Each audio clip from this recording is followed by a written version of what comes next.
અમરેલી અને જામનગરના ગ્રામ્ય વિસ્તારમાં વરસાદ. જાફરાબાદના નાગેશ્રી દુધાળામાં ફૂંકાયો ભારે પવન. જામજોધપુરમાં પણ ધોધમાર વરસાદ.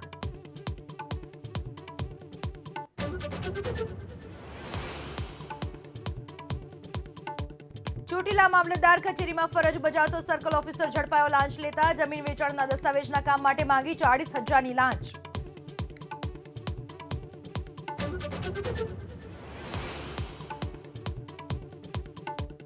मनोज कुमार वर्मा बन्या कोलकाताना नवा सीपी. विनीत कुमार गोयलनी लेशे जग्या. कोलकाताना डॉक्टर्सनी माग बाद गईकाले ममता बेनर्जीए कर्युं हतुं सीपीने हटाववानुं ऐलान.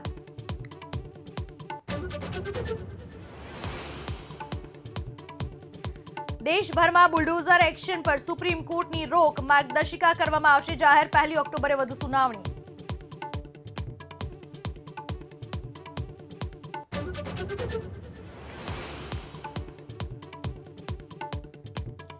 भारतीय हॉकी टीमें चीन ने कचड्યું. 5મી વાર जीती एशियन चैंपियंस ट्रॉफी.